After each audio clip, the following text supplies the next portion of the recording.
Identity politics in modernity are inevitable, especially in a kind of post-mass migration situation, because identity is far stronger than ideology. Identity is a far stronger glue, socially and politically, than ideology. In order to break even, migrants have to earn over £39,000, and only 29% of migrants achieve this. 34% more likely to commit crimes than native Britons. And that is an absolutely insane statistic.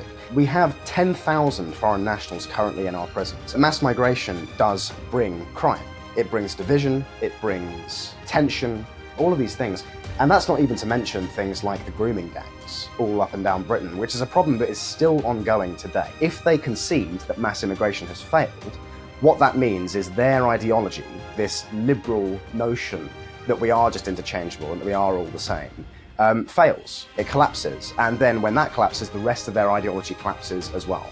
The fundamental responsibility of the country is to look after its own citizens.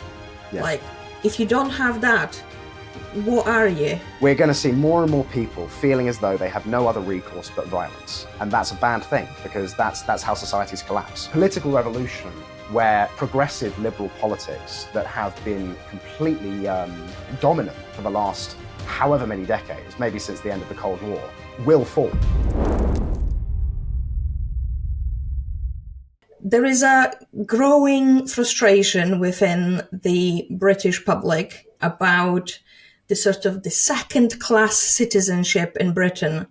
And a lot of that frustration is then being vented and directed at immigration. How do you see the interplay between the two?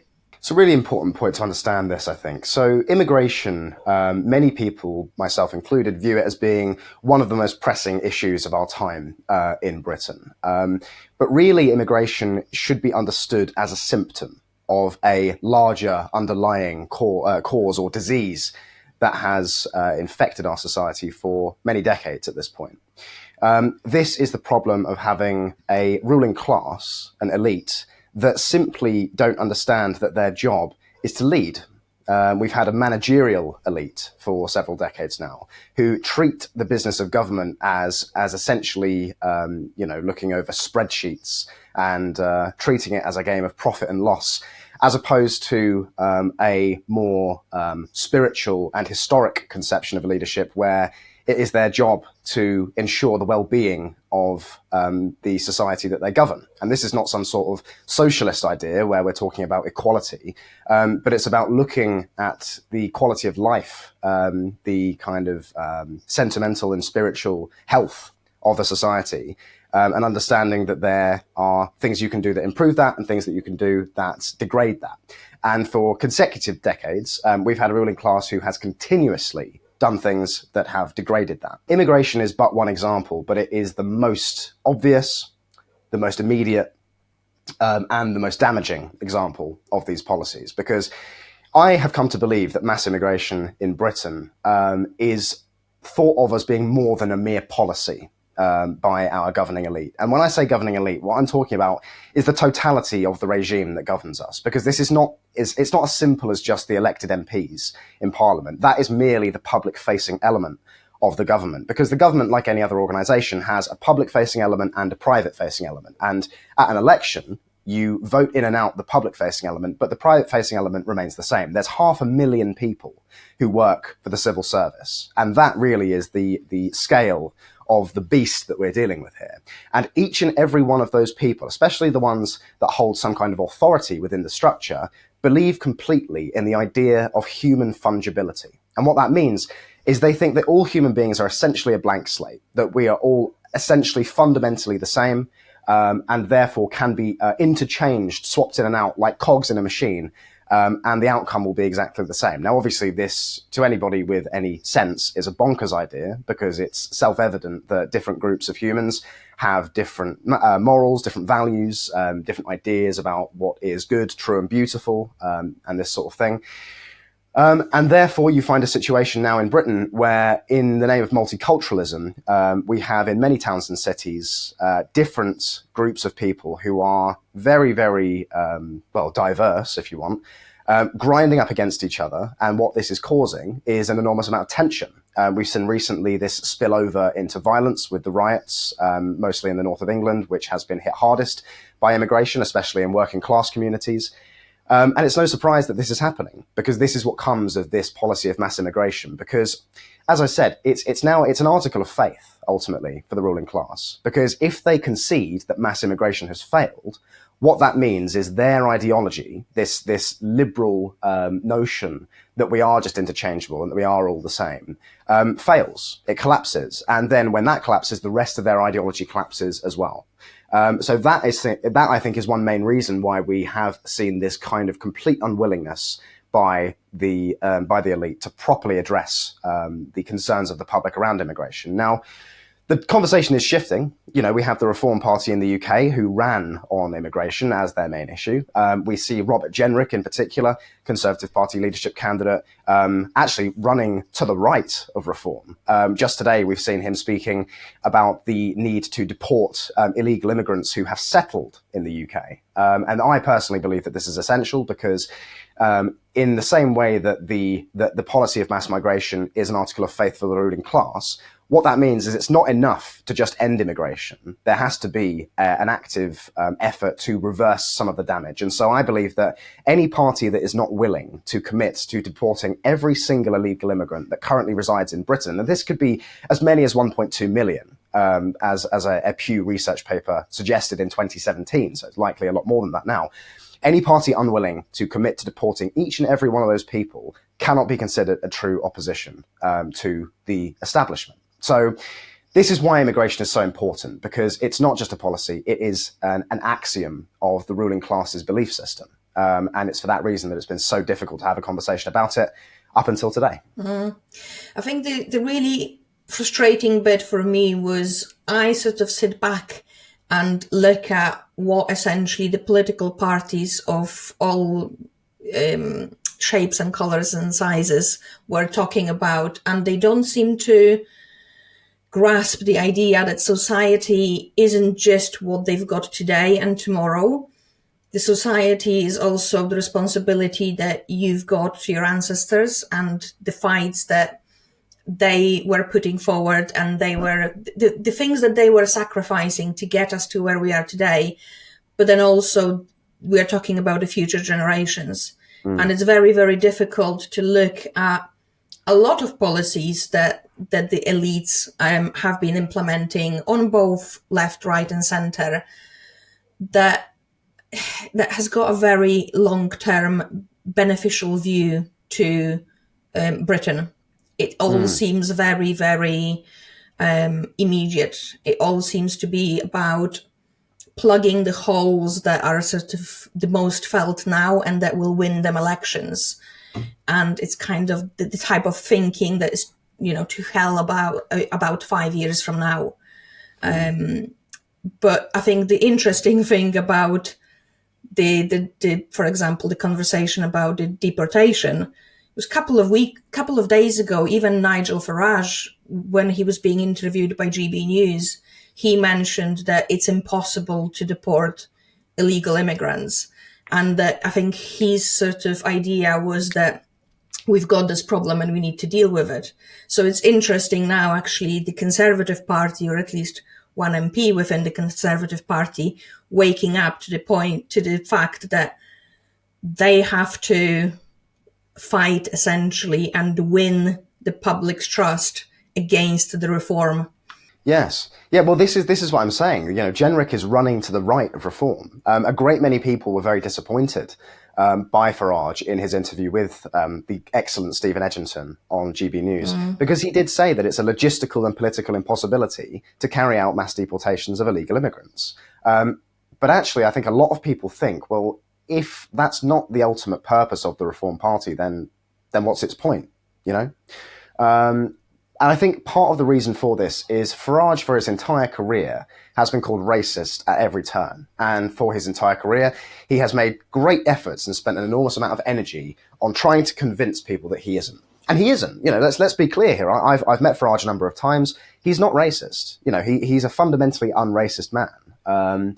But he's been smeared as being that because he is ultimately an enemy of the regime for several decades. And so I think that his unwillingness to commit to mass deportations is because if he did, it would be all over the front pages the next day.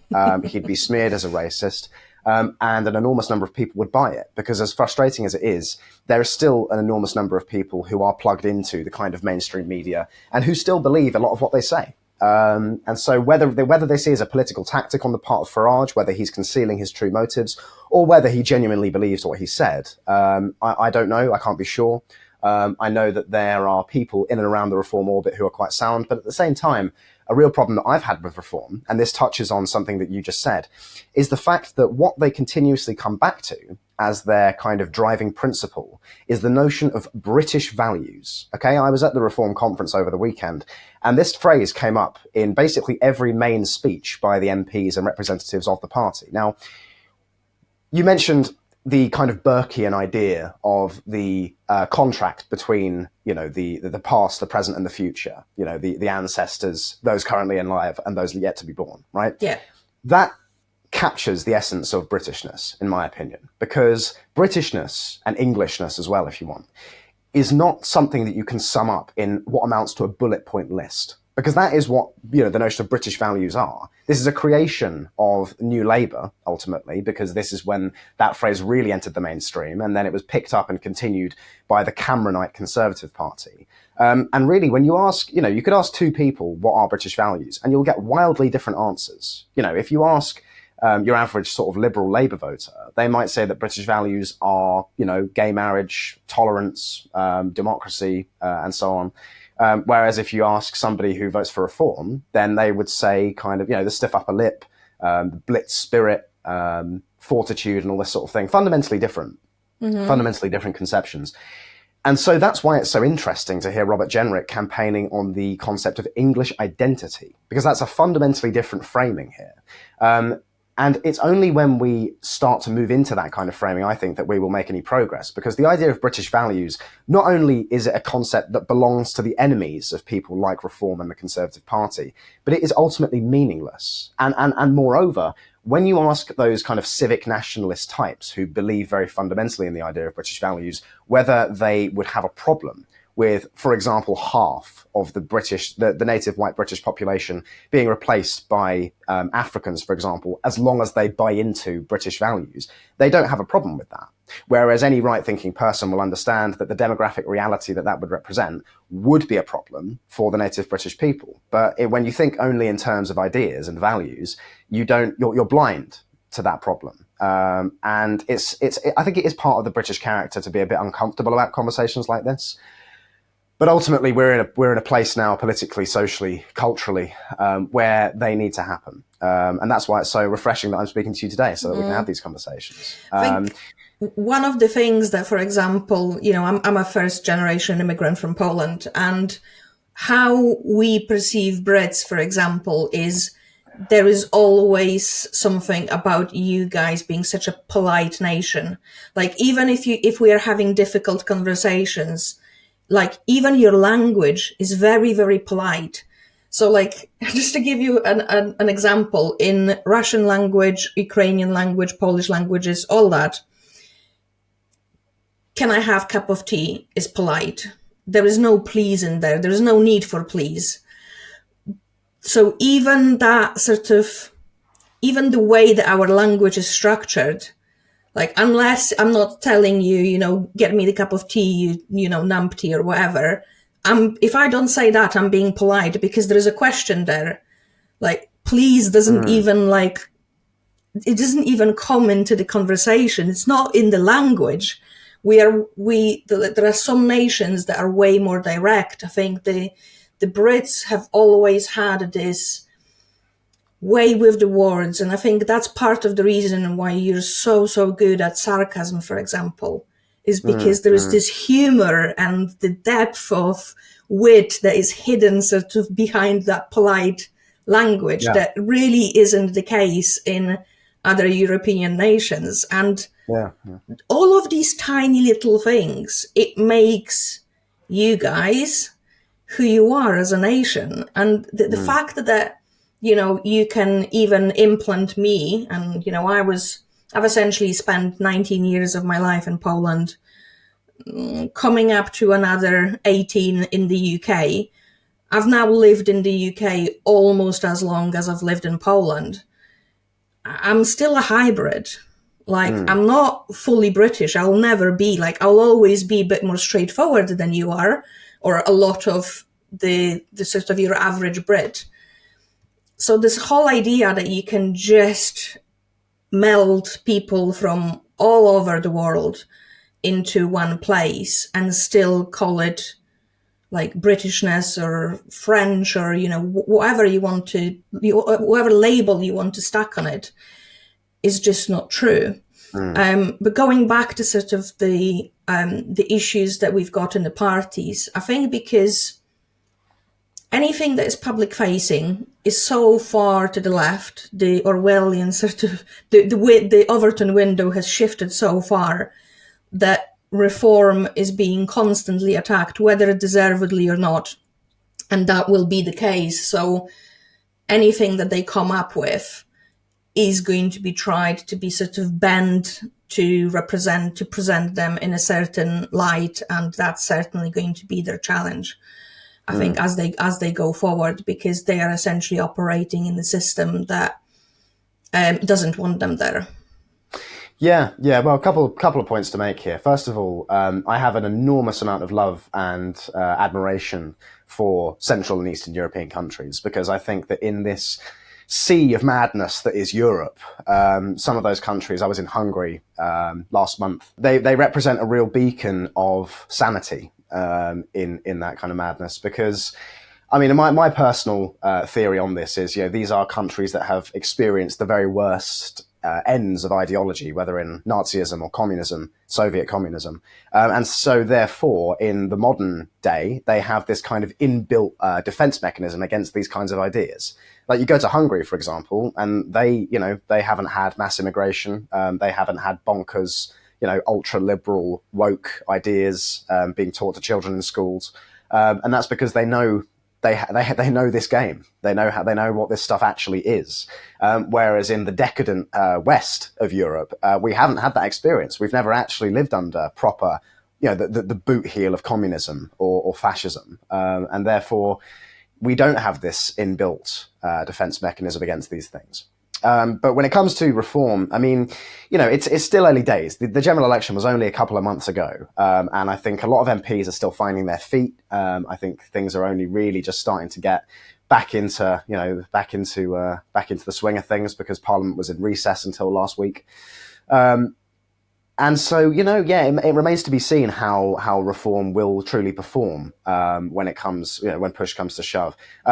My personal desire is to see a situation where somebody like Robert Jenrick, who is prepared to use phrases like English identity, who is prepared to have a conversation about deporting illegal immigrants, is leading the Conservative Party, and therefore the Reform Party and the Conservative Party are essentially forced to compete with one another, to outbaste each other, okay? Where they are kind of, trying to top each other at every turn in order to win over the electorate. Because I think that there is an enormous appetite among the British public for these conversations because they haven't been allowed to happen for a very long time. A phrase that the left like to use is a riot is the voice of the unheard. And they're actually right about that, because if a constituency doesn't feel heard, if a constituency doesn't feel represented and as though it has a voice, then their only recourse, they feel, is violence. And that, I believe, is one of the main reasons we've seen these riots in Britain, because these are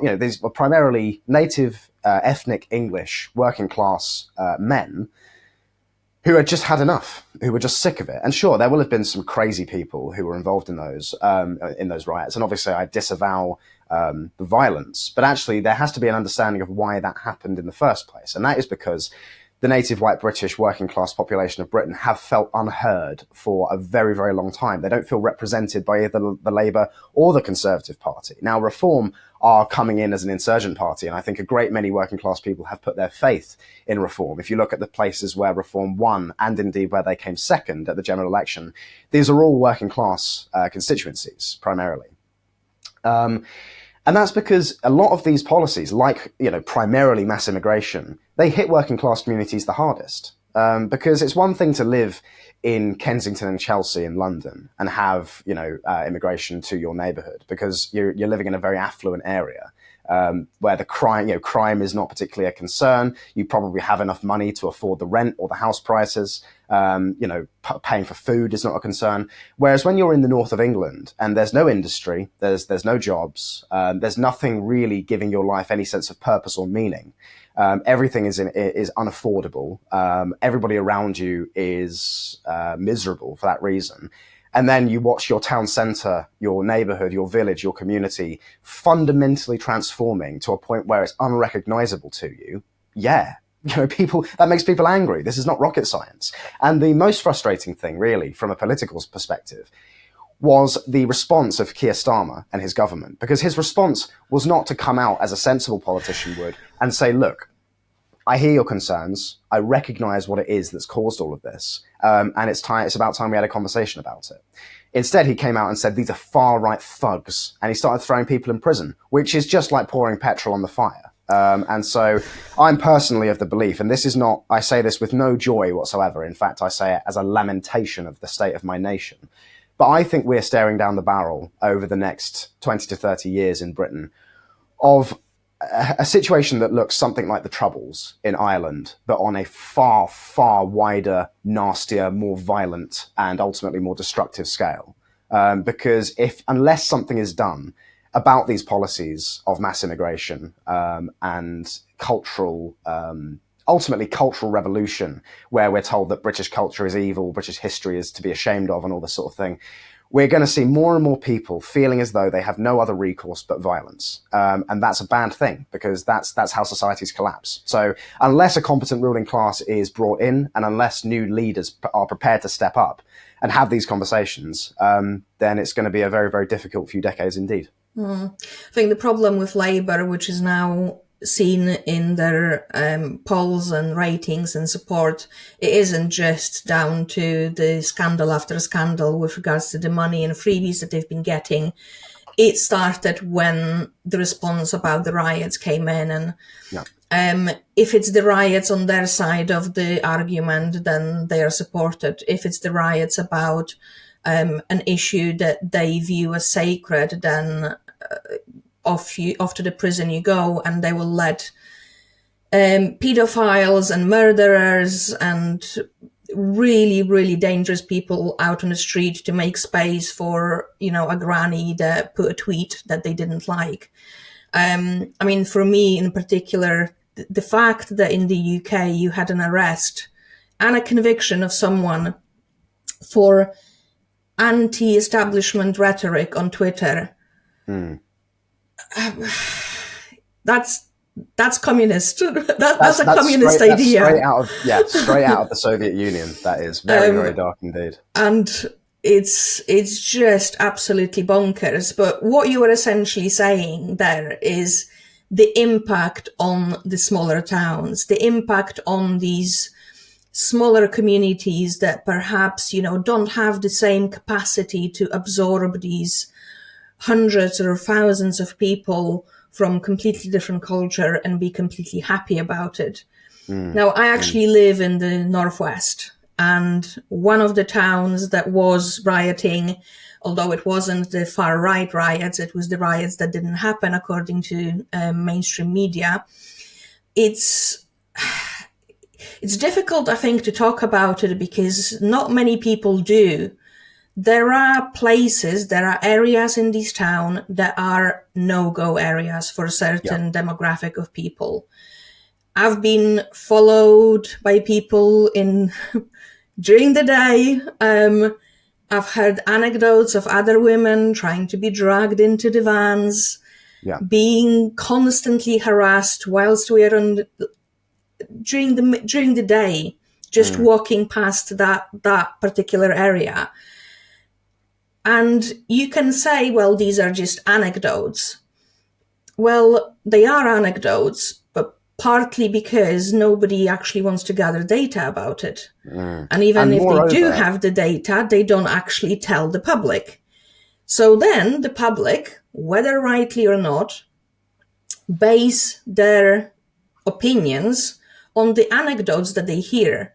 But it's very difficult, for example, for, let's say, a white working class Brit to be constantly told that they are right wing, they are, a little Adolf Hitler in the making, when all they're trying to do is voice concerns about, for example, the safety aspect of what they see essentially on the streets. So can you tell us a little bit more about how you see the impact on these smaller towns, smaller communities, and why is it that they are so disproportionately affected?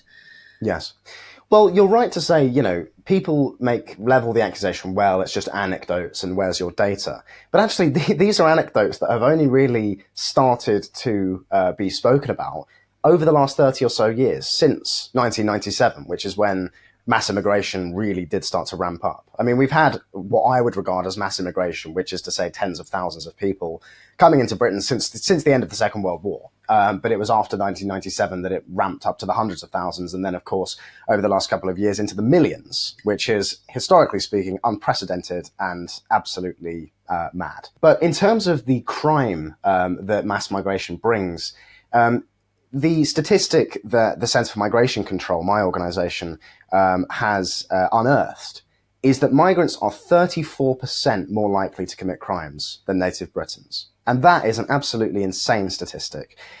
We have 10,000 foreign nationals currently in our prisons. And as you say, Keir Starmer is prepared to release offenders, some of whom are violent, some of whom have committed things like sexual assault. He's prepared to release those people early in order to make space for what amount to political prisoners, these people who were arrested during the riots, oftentimes for things as innocuous as Facebook posts. But he's not prepared to deport the 10,000 foreign criminals who are currently in our prisons. There needs to be a conversation about this, because it's obvious to everybody who is prepared to think seriously about this and who is not blinded by this kind of fear of being called racist or by liberal ideology, that mass migration does bring crime. It brings division, it brings tension, all of these things. And that's not even to mention things like the grooming gangs all up and down Britain, which is a problem that is still ongoing today. And which when this period of history, I like to think about how this period of history will be reported in, 200 years' time, when our descendants are being taught about what was going on in the early part of the 21st century. There was a period in the 21st century where mass rape of young native British girls was going on, primarily by Pakistani Muslim grooming gangs. And every person in an official position, from the lowest level of the police force right the way up to elected members of parliament, saw fit to cover it up because they were scared of being called racist and they were scared of causing division. That should be a scandal of international proportions. That is tantamount to a crime against humanity, as far as I'm concerned. This is some of the darkest stuff that has ever happened on the British Isles. And yet there's still not really any kind of mainstream dialogue about this. I mean, people talk about it, of course, and there is, there are reports coming out, news stories on a fairly regular basis now about the prosecution of the people involved in this. But until there is a full-scale inquiry and every last person involved, as I say, from the police officers up right the way through to the elected representatives who were involved in covering this up and facilitating it, until each and every one of those people are behind bars, then justice will not have been served. And that is just one example of something that it didn't have to be this way. The British people were never asked whether they wanted to invite that kind of thing into their communities. It was imposed on them. And at every turn, the British public have voted against mass migration. And at every turn, it has been further, more and more intensified. And that's a real problem, which is why parties like Reform are coming to the fore. And that's good. But once again, whether we will really see a solution to this problem in the near future is not yet clear. Mm-hmm. And I think there was a statistic that I've heard recently that something like 75% of the jobs that were created since, 2010, 2008, you might know that 75% of the new jobs actually went to the immigrants. This is true, yes. And yes. it's just beyond me. Like, I'm Polish and I'm living here and I'm grateful for all the opportunities, but it angers me so much because I don't think that I should be getting treatment any better before the Brit. Like, the fundamental responsibility of the country is to look after its own citizens. Yeah. Like, if you don't have that, what are you? This is the thing, right? There is an absolutely enormous bank of data that is just waiting to be sifted through and dug through when it comes to the consequences of mass migration. And that is at the Centre for Migration Control, what we're trying to do. So I'll give you another statistic on that topic. In order for a migrant, or indeed anybody in Britain, to break even, as it were, which is to say contribute more to the system than they're taking out, you need to earn about £39,000 a year, okay? And when I say taking from the system, I'm talking about the average rate of use of the NHS, roads, schools, everything that our tax money goes to fund, okay? In order to break even, migrants have to earn over £39,000, and only 29% of migrants achieve this. And that's a real problem, because that means that what we have invited in as a nation is an enormous class, an enormous number of dependents. And that can't be right, because for decades we've been told that without mass migration, our economy would collapse. You know, we need mass migration for the NHS and for all this sort of thing, when actually the reality of the situation, and this has been shown in a recent report by the Office for Budget Responsibility, and before that a report by Tory leadership candidate Robert Jenrick and Neil O'Brien MP, is that mass immigration has had this enormously negative impact on the economy of Britain. Now, you know, I think the average person is not really won over by appeals to, again, ultimately profit and loss. But this is a very important aspect of this problem. You know, if it is the case that mass migration is costing us huge amounts of money, millions, billions of pounds, then it can't be allowed to continue. It's absurd. What's the purpose of it if not that? Now, of course, there are deeper consequences of mass migration, like the things I've said about already: the destruction of local communities, the tension that it causes, the crime, and so on. But this is the point: it's such a multifaceted problem, and we're only just now coming to grips with just the scale of the damage that it's done. Charlie, like, when we are talking about, like, let's look at sheer economics of it. If we were to look at the migration that would be most likely to benefit the system in terms of the cost and, you know, the spread on the spreadsheet, it would be arguably people that are straight out of school, because essentially it was another country that paid for them growing up, it paid for their education. They come in here, they don't really have the dependents yet. They are still relatively healthy, so they're not going to be relying on the social services and not the social services, the public health and the pensions and things like that. So then essentially you, as a country, you would be getting a person that is ready to jump into the job market and start earning, right? So these are literally people in their early 20s to maybe 30s, because in 30s, they are already starting to bring families into dependence. So yeah, you might be getting, I don't know, a doctor or a nurse or someone that will be working in a care home, but they will be coming with the other half and maybe 2 or 3 children. Yeah. So even if then that person would be needed in the care home system, they are bringing so many dependents that the sort of the cost benefit analysis just falls apart. So you've got this tiny little slither of really the population that arguably on the economic just levels would be beneficial. And like, do we have actually the statistics in terms of the ages, the age group of migrants that are coming into the country? Well, the profile of migrants into Britain is quite, I mean, there's obviously a lot of different variables. One thing that is crucial to note is that 80 to 90% of migrants that are coming to Britain are now coming from outside the EEA. So they're not coming from European countries, basically, is the point here. And that has a number of different consequences. One of them is obviously simply the question of cultural proximity. You know, it's a self-evident fact that an Englishman and a Frenchman have more in common, historically, socially, culturally, than an Englishman and a chap from Nigeria, for example. And Nigeria was the second largest beneficiary of visas last year. I think they received something like 120,000, or rather, we received something like 120,000 Nigerians into the country. And you're right to say as well, this is a point that people who say, well, migration, but what about the NHS?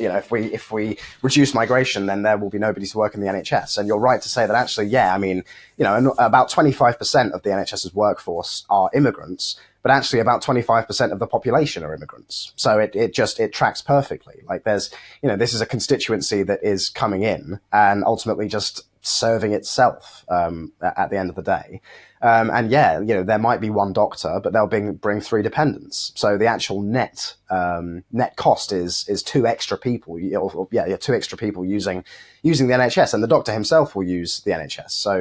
It's actually like four extra people, even though there's one working for the NHS. In the last 2 years, the average earning of skilled worker migrants, so those people who are working in the NHS, has gone down by £10,000. It's dropped to about £29,000, which, as I said before, is not enough to break even when it comes to giving and taking from the system.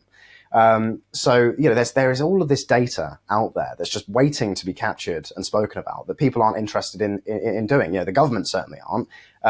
In kind of think tank circles, we say that the UK is a data desert because there's just such an unwillingness to record this kind of data. So to answer your initial question, in terms of the age profile of migrants, I don't have the exact statistic to hand, but what I can tell you is right now in the UK, there are as many as 800,000 international students using our university system. And the student visa has been one of the most damaging routes, really, for migration, because it has invited in so many hundreds of thousands of people, plus all of their dependents, right? Because this is the thing, students can bring their whole families with them if they want to. And what this means, well, first of all, it's important to understand that there is a direct financial incentive for this kind of immigration, because the universities charge more to international students than they do domestic students. Therefore, the universities get a bigger paycheck out of international students. They get more funding from the government. They are incentivized, essentially, to have international students. But because of the sheer number of international students, there now exists something like 216 universities in the UK that exist solely to service international students. And once again, we ask the question of why? Like, what is the point of this? Especially when so many, again, bring their families, many of whom then are on benefits or who use the public services like the NHS, take from the system and don't contribute. And for what? A lot of these, there are many cases where these international students don't even finish their degrees, and then they disappear. They're still in the country, but they're just unaccounted for. And this, again, is a huge problem. And only when we have an idea, only when we can truly get a handle on the scale of the problem, can we really hope to begin to solve it. Mm-hmm.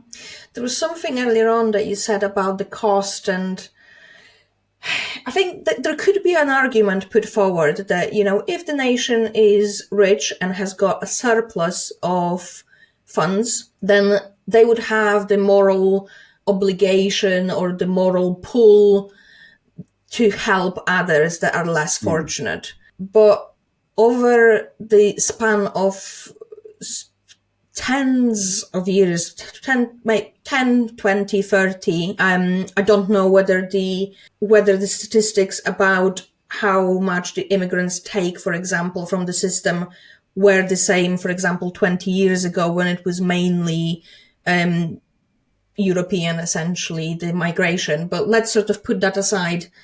There will be cost there, because it's not like the people that came from Europe were all amazing. There was definitely some criminal element there. But let's say that there is this moral argument that, that you should be helping out. I can't see that Britain has had a surplus of funds and wealth to distribute for many, many years.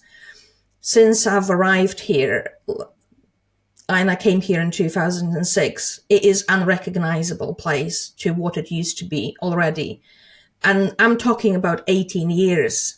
So for people that spend 50, 60 years living in this country, the change must have been absolutely massive. So what fundamentally seems to be happening is on mass level, on population level, the Brits are being dragged down to the global average mean, distributing their wealth and their fortune and their cultural wealth as well to benefit people that are coming into the country. That is the fortune equity Marxist idea, like in its heart.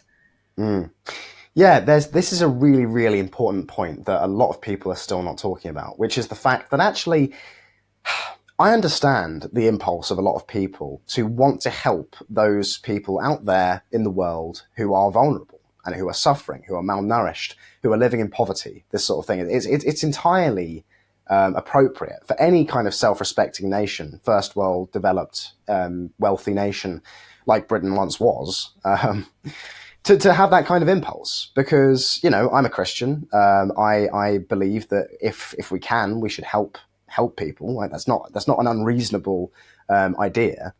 But actually, there has to be a conversation now about what the most effective way of doing that is, because mass migration into our own countries of people from the third world who are vulnerable clearly doesn't work, because what that results in is anger at the local level as communities feel they are being changed in a way that they don't like. There's tensions because different ethnic groups and religious groups are grinding up against each other in a small geographic location, and that is causing crime, and that's causing discomfort. It's causing a sense of a loss of belonging and community and social fabric and social trust. And at the national level, it's costing the taxpayer a huge amount of money. So mass migration as a means to helping the vulnerable and needy of the world is ineffective. But actually, foreign aid spending is ineffective as well, because we know that the billions and billions, endless billions, that Britain spends on foreign aid every year, that goes to, you know, various countries across the world, especially, you know, third world countries, ends up in the pockets of corrupt politicians, and the quality of life of the people at the ground level does not improve. So that clearly doesn't work either. And also something else that's I mean, this is a very, very difficult conversation to have, I think, but I think it's one that needs to be had, is when you look at the example of Africa, for example, decades of aid spending has not resulted in an improvement in the quality of life of most Africans. And that's a simple fact. You know, you only need to look at the statistics that come out of that continent to understand this. But what it has resulted in is a massive increase in the number of people living on the continent.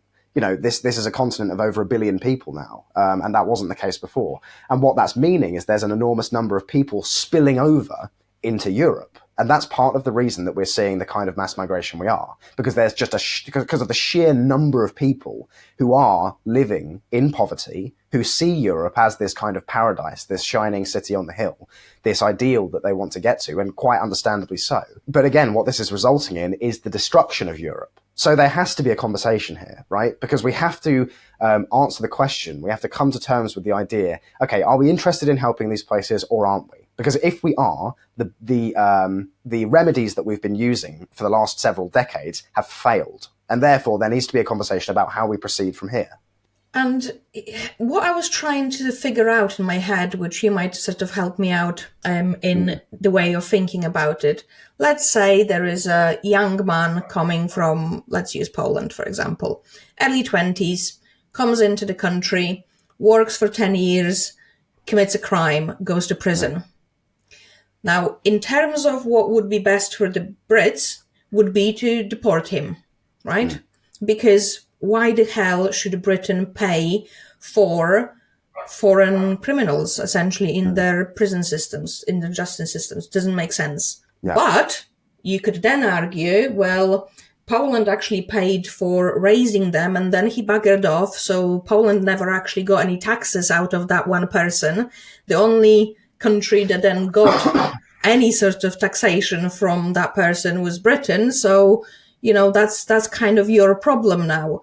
And there is there are priorities here to be had, because the social contract that you've got with your own population, with your own people, is look after those people, even if it means that, your diplomacy and on the international scale might suffer. Like, how do you see that? Because like, technically, or from the money point of view, it is Britain's problem, but I still think morally it isn't.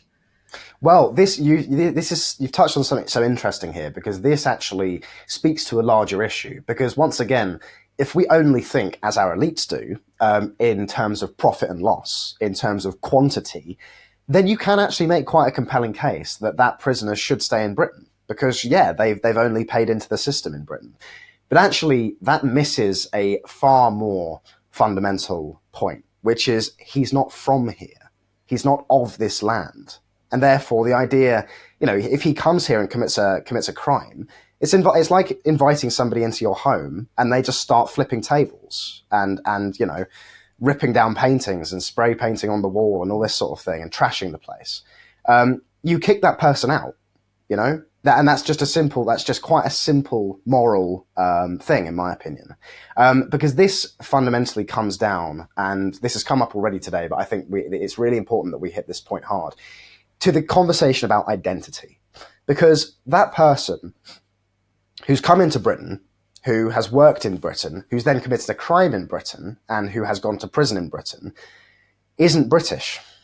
They may have been here, they may have had British friends, but ultimately, when push comes to shove, when we're at the very when we're at the very extreme edge of the conversation, and we're talking about whether or not to remove this person, if they were an ancestrally British person, then they would stay because they're British. But if they're not, then they don't, because they're not from here. And this is interesting, Kat, because I know obviously you said yourself you're a first generation migrant from Poland. I'm interested in how you think of your own identity, because this is a conversation that I like. I find it fascinating to talk about this with people, how people conceive of themselves. So in terms of your relationship with Britain, how do you think of yourself? I absolutely love Britain. We've got Union Jack flags flying outside, out in our yard. My partner is British. So we are a sort of mixed nation family, if you like. Yes. And I suppose that because I've lived here for such a long time, I have adopted a lot of British ways, to the point where it is seen when I go back to Poland for a couple of weeks. Yes.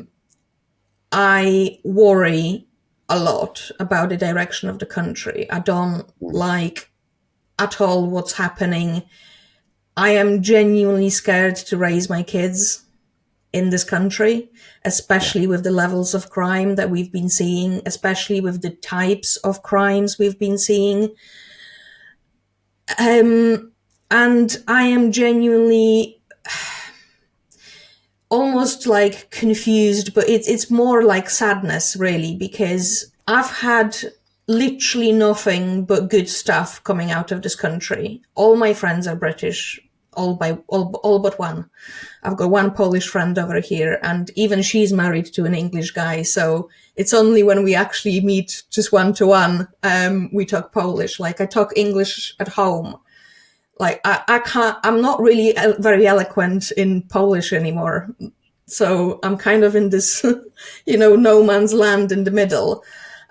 So I've lost part of my identity, but I'm still never going to be completely British. And like, I don't see that as offensive. Like, I love this country, but I still feel like I'm the guest over here. So I still feel like the moral responsibility to make myself useful. And that's kind of how I see it. So I suppose, like, in terms of the, identity, we've got a massive, beautiful picture of the Queen in our living room, which is slightly more like punk, but it is absolutely awesome. I'll send you the picture of it later. Please, yeah, I please do. think the monarchy, for example, is amazing. I know that there is a cost involved with it, but I think there is just such deep tradition within the monarchy and what it means to the UK that without it, it wouldn't be the same country. So I suppose the bottom line is that, like, I can adopt parts of the British identity, but that still doesn't make me British. I've got Polish blood flowing through my veins, and I don't think that identity is all about how we feel. The ethnic part of where geographically which land we came from also plays a part. So whether I want it or not, I will never be as British as you are. And I'm fine with that. Yeah, well, this is the thing. I mean, for a long time, for several years at this point, many on the right have railed against this notion of identity politics, and perhaps rightfully so, because it is a particularly sensitive, emotional, and divisive type of politics. But I am of the belief that identity politics in modernity are inevitable, especially in a kind of post-mass migration situation, because identity is far stronger than ideology. Identity is a far stronger glue, socially and politically, than ideology. And so what you're saying about your own identity, I find fascinating, because you, by the sounds of it, are an example of somebody who has genuinely bought into is the wrong word. What phrase am I looking for? You've committed to the tribe. Integrated. Yeah, integrated. Sure. Yeah, you've integrated into the British tribe. Integrated part of the Britishness. Yes, and one practical way you've done that is by marrying a British man, and that is that's very significant, because a lot of within migrant communities there is an enormous amount of intra-marrying, marrying within the community as opposed to marrying into the host population, and that is indicative of a lack of desire to integrate. And something else that's quite interesting is, in my mind, the kind of the migrant population of Britain, and of any nation actually, kind of breaks down into three categories. The first category is people who, migrants who are actively hostile to the host nation. So I'm thinking of people like Sadiq Khan, for example. I'm thinking of people like Humza Yousaf in Scotland, people who are very, very obviously against the host population. The second category is people who just don't really care. Like they don't care about, they're not hostile to the host population, but they also don't care about the history, culture, values of the host population. They're quite content to just bring over their own history, culture, and values, and not integrate. The third category is those people who are genuinely passionate and loving of the host nation, love the culture, love the history, love the values. And what's interesting is, in terms of Reform's voter base, only 7% of ethnic minorities voted for Reform.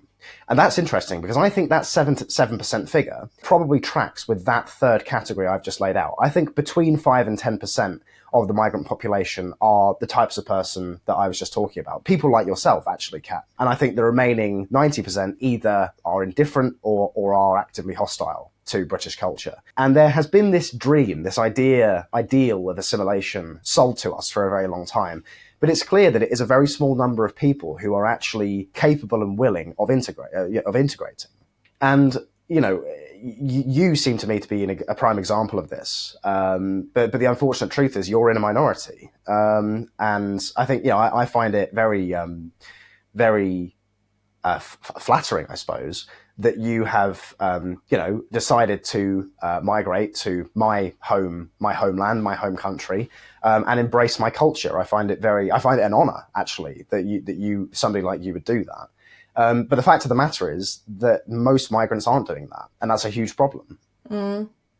And I think it then really starts to tug on the culture, because this is when I was saying that I'm genuinely scared about the future that my children are going to be bringing in, is I know that the culture that they are going to be bathed in is not the same culture that produced my partner, who I love dearly. And it's that, it's weird because it's almost like that I feel patriotic towards the country that I'm not of, for the sake of my children that are both, because they will have both citizenship. Yeah. Just even if it's just a token gesture. But part of it is as well is at the back of my mind, I do wonder, like, are we going to have to move? Like, if the worst comes to possibility, and we've got riots and ethnic conflicts on our streets on a way bigger scale than what we've seen in the recent times, am I going to stay in the UK? And yeah, so I'm in a particularly uncomfortable position right now, just because I'm scared about the future, genuinely scared. I've got young kids, but I also have got a partner that would struggle in Poland. Sure. We are a difficult country to migrate to. We've got very difficult language. And he's lived his entire life here. And to be honest with you, so did I. Yeah. But that then brings me to what the hell it's like for the young population of Britain to find their feet and establish adult lives in all of these difficulties. Because obviously we've got issues within the left-right ideology split within the Gen Z, if you like, is huge, and it's getting more polarized. We've got the prospects of starting family, which are difficult. The housing market is an absolute disaster. And young people are being hit by a double whammy of not just the elderly people living longer, holding on for longer to the capital and to assets, but then on the other side, they are being squeezed through just the never-ending immigration. So how do you see your generation finding their way through all of this and building life here? It's bleak. I'm not going to lie to you. It is bleak.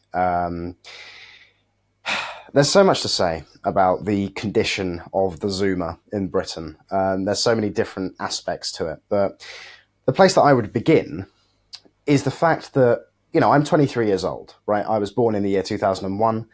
For me, the Britain of old is a myth. I've never lived in the kind of Britain that my parents grew up in, where there was this sense of community, history, tradition, patriotism, trust, honor, dignity. These ideas are completely, in a way, alien to me. I mean, I'm an example of somebody who has made, I'm a little bit weird because I've made an active effort to seek these things out and learn about these things and embrace these things. But I am in a minority there, because most people they just go through life, and that's completely ordinary and that's completely acceptable because most people aren't really built to be thinking about politics and culture and history at every waking moment, because they have bigger concerns. They're concerned about putting food on the table, and they're concerned about their family and all of this sort of thing. And so, having been through the progressive educational program of the noughties and the 2010s, as I have, it's no surprise to me that so many young British people feel so lost, because the educational program taught us basically that British culture doesn't exist. It taught British culture as if it was as if it was basically the default culture and didn't really have any unique characteristics, and that culture was to be understood as the foreign, as the exotic. But actually, I mean, British culture, you need only speak to a foreigner who's come here for them to say, like, yeah, the idea that Britain doesn't have a culture is absurd. I think part of the reason that so many people do buy into this idea that British culture doesn't exist is because British culture is ubiquitous around the world. I mean, English is the language of the first world. The suit is the language of is the clothing of the elites. These are all things that have come from Britain. You know, so much of our technology that we use has come from Britain. So many of our ideas about liberty and governance and authority have come from Britain, and England more particularly. Now, all of this has been lost in the younger generations because we have been taught, rather than to have shame, we've been taught that the history of Britain is one of oppression, colonialism, empire. And this sort of thing, it's something that is bad, that we have to atone for. When actually, I mean, quite frankly, I am fairly uncompromising in my belief that the British Empire was one of the greatest forces for good in the entirety of human history. We entered these countries that were, when we got there, not even really countries in many cases. They were just groups of people who didn't have any degree of technology or education or anything like this. And we brought with us these systems, these structures, and these ideas that when at the height of the empire, these places were highly prosperous, and then when the empire left, they completely collapsed. I'm thinking about places like Rhodesia, now Zimbabwe, for example. And so it's such a bleak fact that so many young people feel shame in that, because we have been taught to feel that way. We've only ever really known Britain as this kind of multicultural economic zone, this land without identity that's kind of culturally adrift, and at every turn seemingly desperate to remain relevant on the world stage, which comes across as very kind of, it's quite embarrassing to be a part of a country like that. So it's no wonder that foreign cultures are fetishized to the extent that they are in Britain by young people, because what else is there? British culture is, if it does exist, it's something to be ashamed of. And when we look around ourselves, we don't really see anything of value. Something that really gets me, actually, is, I grew up in the countryside. I'm speaking to you now from Kent, which is where I live and where I've grown up. And it's the experience of watching the fields that I used to play in as a child be ploughed up and paved over to make way for these kind of very cheap-looking, almost IKEA flat-pack style new build houses, where every one of them looks identical. There's, rows upon rows of these horrible, cheap-looking houses that I will never have any prospect of living in, because the housing is so expensive. It's not being built for me. And it may well come to pass that those houses are occupied by immigrants. And for what? What's to what end? Because as we know, mass migration is not an economic benefit. So really what we're doing is tearing to pieces the beauty of the English countryside to make way for infinite humans, just infinite bodies piling into the country. And I think there is an instinctive recognition of the fact that Britain is really going down the drain by the majority of the younger generations, because, I am myself in my early 20s. I have a lot of friends who are not particularly political. They're not, they're not particularly politically engaged, but even they can sense that this country is going to the dogs. And the thing that's interesting about that is that a lot of those people who do have that instinct that things are going badly are then captured by the regime that governs us, because they are presented with these so-called movements, these causes, like the climate stuff, like the LGBT stuff, like the Black Lives Matter race stuff, all of these things, which ultimately in the final analysis are bought and paid for, pre-packaged protest movements that are actually completely astroturfed and completely approved of by the power structure that governs us. Because if you ask any member of the civil service whether they disagree with Just Stop Oil, for example, they will say no. If you ask any member of the elected government whether they disagree with gay rights, they will say no. If you ask any university dean or professor in academia whether they disagree with Black Lives Matter, they will say no. And so the point that I'm making here is all of these so-called movements, these so-called radical, rebellious protests are in fact completely, they're effectively the tools of power. And then when young people who are kind of dissatisfied, young people who do feel the need to protest because they're looking around at their country and they're seeing it declining, they are presented with these fake protest movements they join them, and they become the unwitting foot soldiers of power. They think, they're thinking they, fight the power, screw the system, all this sort of thing. But actually, they are the system. They're fighting on behalf of the system. And it's a great trick. It's a brilliant, brilliant tactic, a brilliant strategy by the regime that governs us. And so to be actually radical, to be actually rebellious, is ultimately to be conservative, as lame as that might sound.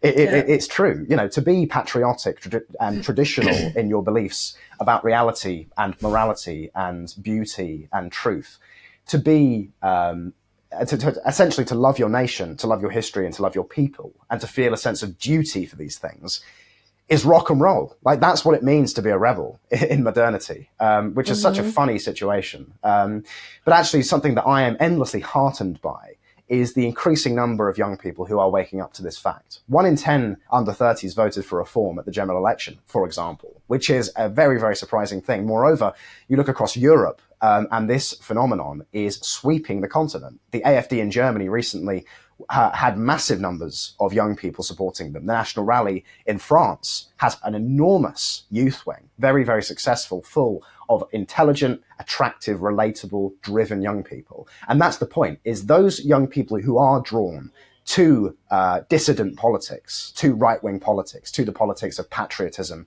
tradition, and duty, are almost exclusively all of those things that I just said: normal, ambitious, driven, attractive, physically fit, interesting, intelligent, all of these things. And what that means in my mind is, as bleak as things might be right now, there is this emerging group, this emerging network of people, many of whom I'm friends with, who are spearheading a movement that is a genuine resistance to the power structure regime that has governed us for the last however many decades. And what that means is, I think, that change, real change, not this kind of fake change that elections bring about, real change in the direction of travel of our nations is all but inevitable. I think that we are in my lifetime going to see something that looks almost like a revolution. Now, I'm not talking about a violent revolution, because that's not desirable in the slightest, but a political revolution where progressive liberal politics that have been completely dominant for the last however many decades, maybe since the end of the Cold War, will fall. Because young people are rejecting it, because it doesn't work, because it's failed them, because it's led them to a situation where they don't feel at home in their own countries, they can't afford a house, they can't start a family for that reason, they can't get a job that pays well. And so there is going to be this enormous reaction against this style of politics, and something better, more ambitious, more exciting, more energized, more vital will take its place. I think the interesting scene that we see within your generation, and it came up when I was speaking to Professor Eric Kaufman, was that the conservative sort of split in the younger population tends to be occupied by young men. It's quite unsurprising, I think, if we just understand anything about evolutionary biology. But to me, what I hope will happen is that the young people, like you, like Conor Tomlinson, the type of sort of guys to sort of spearhead, like you said, the movement towards patriotism, towards traditions, towards some sort of sanity and sane society, will then become the norm enough for sort of women to start enforcing it, because it's women that tend to enforce the dominant culture. Right now, the dominant culture is madness. Hence, we've got so many young women leaning actually to the left. So I think the only sort of thing that I still don't understand precisely is, like, how does it look on the dating market? Because clearly you've got less of the pool of women that would see guys like you, for example, as, something else than a little Adolf Hitler in the making. So, how is the sort of the dating situation look like in the universities, for the young 20s? Because these guys in the young 20s that actually, feel pride in the country that they came from and their ancestors came from. Like, they are not going to be dating, a blue-haired liberal that is going bonkers around the Pride Month and, where's the lanyards and all that. So how do you think the younger people navigate that? I think that, so there's a couple of points to make here. The first one on your point about young women enforcing culture, I think that's totally true. I think that, men respond to the incentives set by women, and therefore, that is what the culture ultimately becomes. However, with that being said, I think that historically speaking, women were led into liberalism and feminism by men. If you look at the earliest feminist thinkers, the people that we might think of as being the forefathers of what today gets called woke, this is people like Herbert Marcuse, Michel Foucault, Jacques Derrida, all of the kind of the French post-structuralists and the Frankfurt School. They were all men, right? They were all men creating these ideas which today are called feminism. And so it is the role, just as women were led into liberalism by men, it falls to men to lead women out of liberalism. Now, there are a great number of women out there who are, like yourself, fighting the good fight against these forces. But for the most part, to the point I was just making, actually, about these kind of fake radical movements like feminism, like Pride, like the critical race theory stuff, there is an idea which I regard as a boomer myth, that young people are the most rebellious element of any society. I actually don't think that's true. I think that young women in particular are the most conformist element of society. And this is not surprising because young people are more impressionable, less set in their views, and it's in their interest to conform with the ideology of the time, because that's how they can more effectively get a job, especially in the current era. And so it's no surprise that many young women, like, let's be clear here, as much as there is an emerging network of based young people, 50% of under 30s still voted for Labour, right? So there is still this huge contingent of young people who are progressive and who are liberal. But there is also this contingent of young women who are rejecting these styles of politics. And I think it is the job of men to show women that this politics doesn't work, and this politics does not have their best interests at heart, most fundamentally. Because what this politics encourages is this kind of hedonistic individualism where all you care about is yourself. And when you start to age, when you start to, hit 40, 50, and you are perhaps childless and unmarried, that's a very long lifetime ahead of you that's going to be very lonely. And we're seeing this phenomenon now of millennial women reaching that kind of age, who haven't gotten married and who haven't had children, feeling this deep sense of regret and this deep sense of betrayal by the fact that their culture told them that that was the best way to live. The best way to live was for today. You only live once, so party and all the rest of it. Actually, that doesn't work. Sure, it might be fun for a time, but the ultimate consequence of that is a lifetime of loneliness. In terms of the dating market, I'm perhaps not the best person to speak to about this, because I have been in a relationship since I was 18, and I'm now engaged to that very rebel-like. Indeed. Well, I'm lucky enough not to get all soppy, but I'm lucky enough to have met the love of my life at a very young age. So I'm getting married next year. With that being said, I have plenty of friends who aren't in that kind of situation. And to be clear, my fiance is as traditionally minded as I am. She's very, very switched on to these ideas, very, very aware of the direction of our society, but she is also very, very unique and a little bit weird, like me. But hey, what are you going to do? But there's a great many men out there who do feel that the dating market is all but impossible, because the women who are available to them are these kinds of, essentially bought into the liberal progressive project. And they feel very disheartened by this. They don't want to be with these women because they don't agree with them.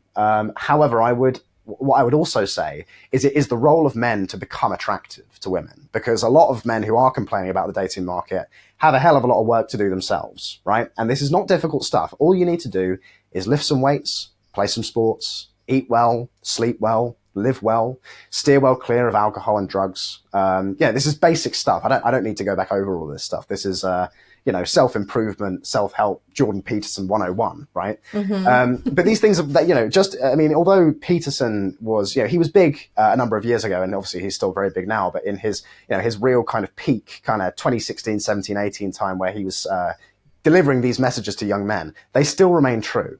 And what a lot of young men are finding is that these women, particularly on university campuses, who in their stated preference are liberal and progressive and all that sort of thing, in their revealed preference, the type of men that they're attracted to are muscle-bound right-wingers. And that's... I was going to say that. there's a cosmic irony and something extremely funny about that. But this is the point, the role of the man is to become attractive, and then the women will come ultimately. And I don't mean to sound like a chauvinist when I say that, but it is just true, because a lot of these women, again, they've been indoctrinated into these bonkers liberal beliefs, but they cannot deny their fundamental biology, which ultimately seeks a masculine man. And so the role of all young men should be to become that man. That is actually surprisingly hopeful a way to end the conversation. Thank you so much for your time. Now, for people that want to follow your work and the work of Center for Migration Control, where can they find you online? Well, Kat, it's been a great pleasure. I've really enjoyed it. You can find me at CFDowns_ on all social media platforms. And you can follow the Center for Migration Control at MigrationCTRL on all social media platforms. Our website is centerformigrationcontrol.com, where you can find all of our research and all of our articles, and support our work. So I would encourage everybody to go and take a look, give me and the Centre a follow, and also follow Wisdom Rebellion, because Kat, it's been a great pleasure. I really appreciate it. Thank you very much. Ladies and gentlemen, I give you Charlie Downs. Thank you for tuning in to Wisdom Rebellion. Before you go, if you enjoyed the conversation, please consider subscribing. It massively helps with keeping the show on the road so we can all build a wiser world together. And if you loved this video, you will also love this one. I'll see you there.